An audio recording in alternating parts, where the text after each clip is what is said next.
Waalaikumsalam warahmatullahi wabarakatuh. Alhamdulillahirabbil alamin wassalatu wassalamu ala asrofil anbiya'i wal mursalin. Asyhadu an la ilaha illallah wa asyhadu anna Muhammadan abduhu wa rasuluh. Allahumma salli ala Muhammad wa ala ali Muhammad kama shallaita ala Ibrahim wa ala ali Ibrahim innaka Hamidum Majid. Jamaah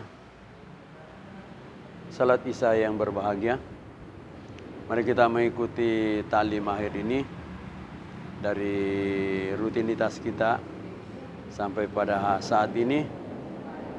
Kita akan membacakan kisah-kisah sahabat Rasulullah sallallahu alaihi wasallam. Pada kesempatan ini kita akan membaca kisah syahidnya Sayyidina Mus'ab bin Umair radhiyallahu anhu.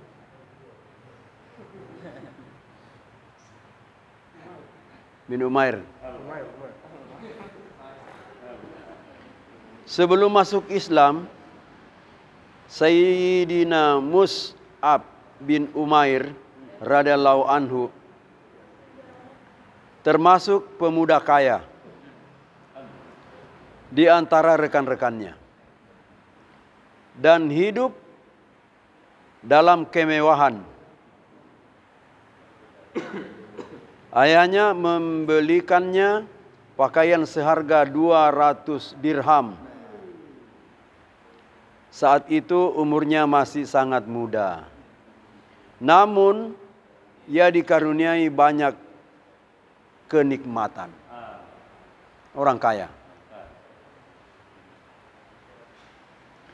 Pada permulaan Islam, ia memeluk Islam dengan diam-diam.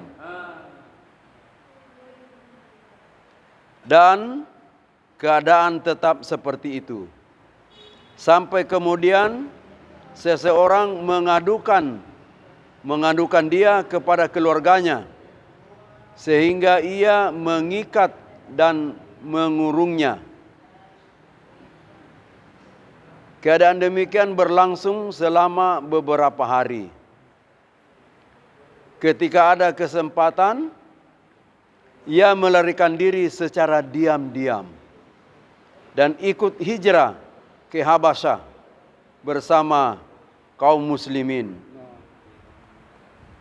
Jadi masuk Islamnya ini diam-diam dia. Kemudian ada seorang yang melapor kepada keluarganya orang kaya. Maka Sayyidina Mus'ab ini dikurung. Dilarang dia bergaul. Tapi suatu saat dia sempat melarikan diri dan hijrah bersama dengan kaum muslimin ke Habasyah.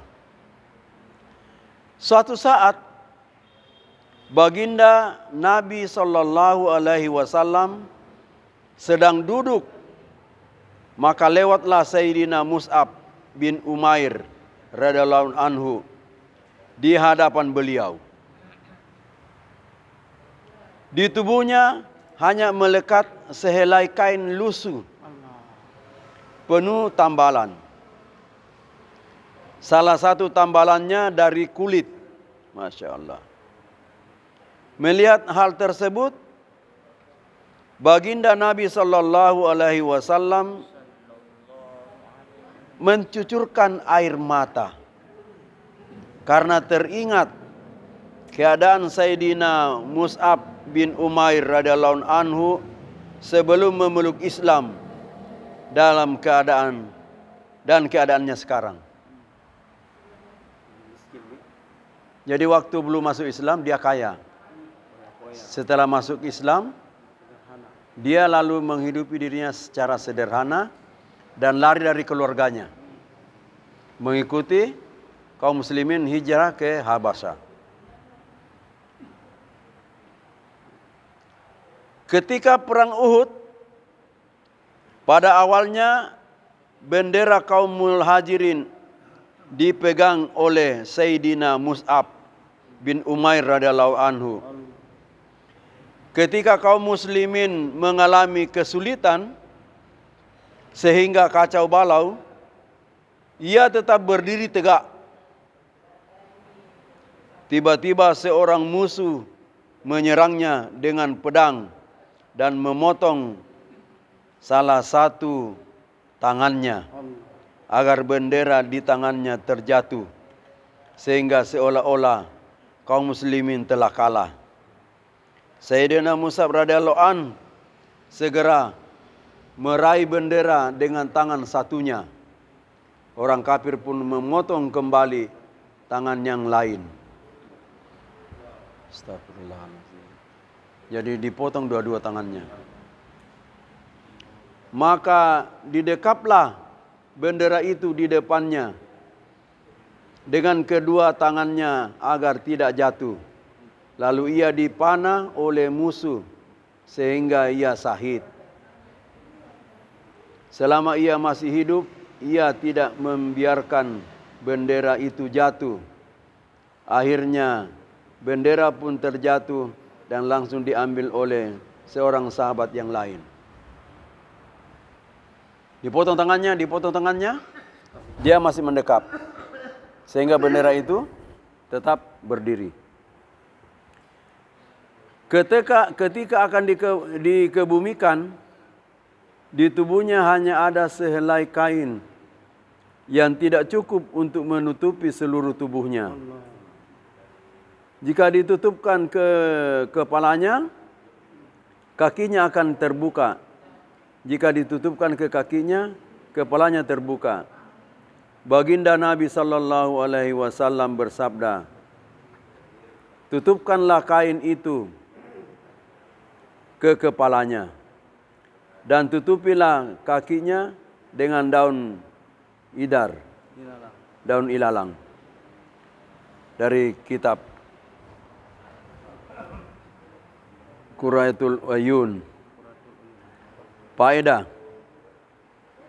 Demikianlah akhir kehidupan seorang yang pernah bergelimang dalam kemewahan dan pernah mengenakan pakaian seharga 200 dirham.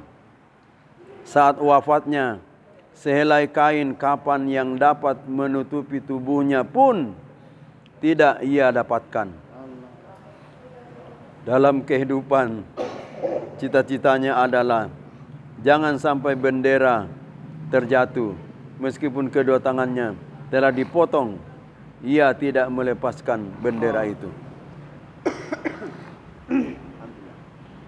Dulunya ia hidup dalam kemewahan, namun ketika iman menghujam ke dalam dirinya, iman itu mengalahkan segalanya.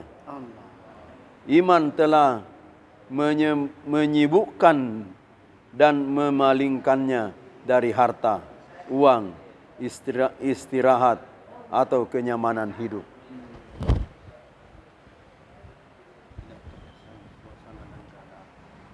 Kita telah berjuang selama 1 hari ini dan alhamdulillah kita mencapai 10%. Insya Allah kita akan cukupkan 100% ini, kita akan dapatkan 90% di salat tahajud. Oleh karena itu, jangan kita lalai dari salat tahajud. Merengek-rengeklah kepada Allah Subhanahu wa taala sebagai tempat satu-satunya merengek-rengek. Jangan merengek kepada bupati. Jangan merengek kepada kepala dinas, apalagi kepada kepala cabang BRI. Tidak memang kepala polisi. Apalagi kalau kapolri. Itulah merengek-rengeklah kepada Allah Subhanahu wa taala sebagai tempat merengek. Insyaallah saya akan bangunkan pada jam 3 malam. Insyaallah. Assalamualaikum warahmatullahi wabarakatuh. Subhanallahi wa bihamdi, subhanallahi wa bihamdika, asyhadu an la ilaha illa anta, astaghfiruka wa atubu ilaih. Assalamualaikum warahmatullahi wabarakatuh.